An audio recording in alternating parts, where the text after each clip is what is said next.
नमस्कार दोस्तों, मैं कुलदीप आपका काजू कंसल्टेंट। आज हम बात करेंगे नए फैक्ट्री सेटअप की। बहुत सारे लोग जानना चाहते हैं कि काजू फैक्ट्री का सेटअप कैसे करें, तो आज मैं आपको बताता हूं काजू फैक्ट्री का सेटअप। सबसे पहले जो प्रॉब्लम है वो ये है कि लोकेशन क्या चूज करें। तो मैं आपको बताना चाहूंगा कि लोकेशन आप ऐसी चूज कीजिए जहां बिजली और पानी इजीली अवेलेबल हो, क्योंकि इनकी हमें रेगुलर जरूरत पड़ती है। कन्वेंस आराम से मिल जाए। एरिया छोटा हो सकता है, बड़ा हो सकता है, वो आपके बजट के हिसाब से है कि आप किस तरह के कितने बजट में कितना बड़ा सेटअप डालना चाहते हैं। उसके बाद दूसरी चीज आती है जरूरी लाइसेंस। तो इस इंडस्ट्री में जो सबसे जरूरी चीजें हैं, दो तीन चीजें हमें चाहिए। आपका जीएसटी रजिस्ट्रेशन, आपका फसाई रजिस्ट्रेशन, आपका पॉल्यूशन रजिस्ट्रेशन, पॉल्यूशन सर्टिफिकेट आपके पास होना चाहिए। और अगर आप इंपोर्ट एक्सपोर्ट में आना चाहते हैं तो आपका आई कोड। ये कुछ जरूरी सर्टिफिकेशंस हैं। इसके बाद हम बात करते हैं जरूरी मशीनें।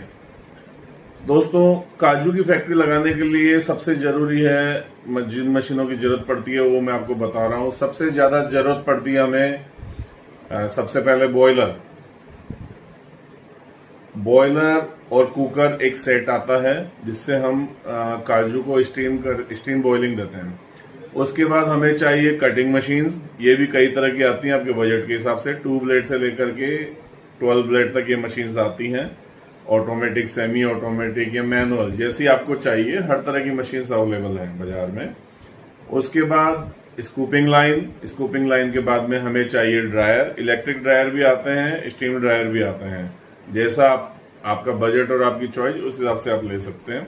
उसके बाद हमें चाहिए पीलिंग मशीन के साथ हमको चाहिए कंप्रेसर।